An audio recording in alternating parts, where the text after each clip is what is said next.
Já aqui ao meu lado, Gabriel Monteiro, nosso analista de economia, que hoje vai trabalhar, hein, Gabriel? Bom dia. Um ótimo dia a você, Carol, a todos que nos assistem e a toda a equipe do CNN Money, que hoje vai arrancar os cabelos, dia de tarifaço, todo mundo ligado nos impactos dessa tarifa de 50%. Dia de tarifaço, dia de repaginada do CNN Money, lá no nosso site cnnbrasil.com.br/CNN Money. Daqui a pouquinho, inclusive, a gente vai acessar, porque hoje é o assunto do dia.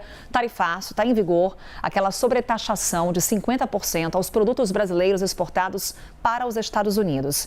E, Gabriel, algo que a gente vem falando aqui durante essa edição é que havia uma esperança de um adiamento, de uma ampliação dos produtos isentos dessa tarifa.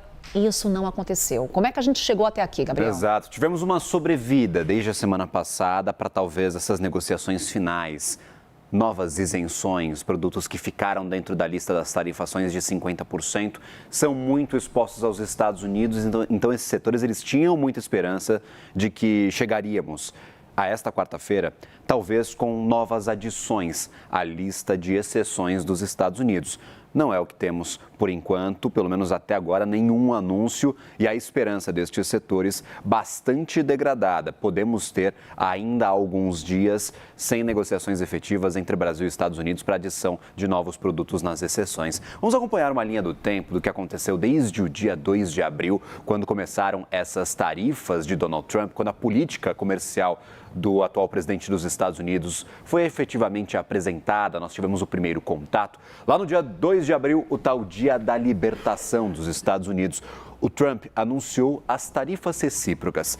Fez uma conta baseada principalmente no déficit comercial que os Estados Unidos tinham com a maioria dos seus parceiros comerciais e anunciou tarifas que iam de 10% a mais de 50%. O Brasil, naquela época, havia ficado com as tarifas menores, apenas 10%, Carol. Então tínhamos talvez um certo alívio lá em abril, lá no dia 2, de que a tratativa com os americanos seria mais fácil. Afinal, nós temos já há diversos anos, há mais de uma década, déficit comercial com os americanos. A gente compra mais do que vende. Então, havíamos sido beneficiados com essas tarifas de apenas 10%. Pois é aquele cálculo que ninguém entendeu, né? Quando você usa esse argumento de déficit comercial, no caso do Brasil, é o que você coloca pra gente. Os Estados Unidos acaba saindo em vantagem nessa negociação com os brasileiros. Exato. Nós temos alguns produtos que são protegidos, é o caso do etanol, tem taxa para entrada aqui de mais de 18%, mas a recíproca é verdadeira para os Estados Unidos com açúcar brasileiro. Então, eles também cobram tarifas mais altas de alguns produtos que são exportados por nós. Então, havia essa relação de ganha-ganha. A gente compra bastante produto, a gente vende bastante produto. Com os Estados Unidos, nós temos 200 anos de amizade, ficamos com 10% à época. 2 dias depois apenas, no dia 4 de abril, a China anunciou uma tarifa de 34% sobre os Estados Unidos. Toma lá da cá. Se aumenta daí, eu aumento a tarifa de cá. E começamos uma guerra comercial desenfreada entre Estados Unidos e China, que levou essas tarifas a mais de 100%, 135% no caso dos Estados Unidos. Pouco tempo depois, e aqui eu chamo a atenção para a janela curtíssima de tempo, são dias para essas mudanças, o que gera muita incerteza em quem está tomando decisão. A gente não sabe o que vai acontecer daqui 24 horas, daqui 48 horas. Então, por enquanto, suspende investimento, sai dos investimentos de maior risco, é o caso do mercado brasileiro. Naquela época, nós tivemos todo mundo fugindo dos mercados mais arriscados. No dia 9 de abril, o Trump anunciou uma pausa para as tarifas. Falou o seguinte, gente, vamos dar 90 dias, venham negociar com os Estados Unidos, estamos dispostos a aceitar propostas. Então, lá no dia 9 de abril, poucos dias depois, apenas 5 dias depois do dia do tarifaço, aqui do anúncio das tarifas, nós já tivemos uma trégua, exceto com a China. Porque aí a briga foi escalando. A negociação é outra e foi o único dos grandes países que efetivamente peitou os Estados Unidos, colocando taxas muito altas. No dia 12 de maio, e aí já com uma janela de tempo um pouco maior, Estados Unidos e China concordaram em dar uma trégua de 90 dias. Vamos aguardar, vamos esperar e tentar negociar. E lá no dia 4 de julho, agora mais recentemente, Trump diz que enviaria cartas sobre tarifas para os países.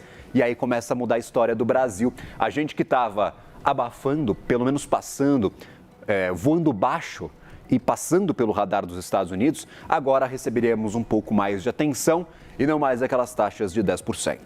Temos uma segunda arte, o que acontece a partir do dia 4 de julho, e aí nós vimos uma maratona. Já no dia 7, Trump adiou as tarifas adicionais para o dia 1º de agosto. No dia 9 de julho, Trump enviou uma carta ao presidente Lula, na sua própria rede social, sobre as taxas de 50% a partir de agosto. Justificativas, perseguição política do ex-presidente Jair Bolsonaro, a atuação do Supremo Tribunal Federal e também medidas protetivas para o nosso mercado interno. Estas foram as principais argumentações de Donald Trump para impor 50% de taxas. Dia 6 de agosto, mais recentemente, tarifa a produtos brasileiros entra em vigor, junto com uma nova tarifa de 50% para o cobre. Então, mais um produto que não estava na lista de tarifas e que agora foi adicionado. Portanto, hoje temos a aplicação de 40% dessa sobretaxa prometida por Donald Trump, além dos 10% da tarifa recíproca, que foi anunciada em abril. Então, somando aí esses 50% Exatamente. de taxa essa taxa que será aplicada a produtos brasileiros. Os 10% já estavam valendo. Era uma tarifa que já estava incorporada nas exportações brasileiras aos Estados Unidos e tivemos essa adição. O que aconteceu? Um pouquinho antes, quando o Donald Trump assinou o decreto, efetivamente a ordem executiva, na semana passada, no dia 30 de julho, nós tivemos uma série de produtos que ficaram de fora. Ficaram de fora das novas taxas de 40%, mas ainda com as tarifas de 10%. Então, por enquanto, não tem produto com tarifa zero, com a tarifa que era anteriormente praticada entre os dois países, que era de 2%. Ou é 10%, ou é 50%, e aí tem alguns produtos com tarifas específicas. Carros, autopeças, aço e também agora o cobre com tarifa de 50%.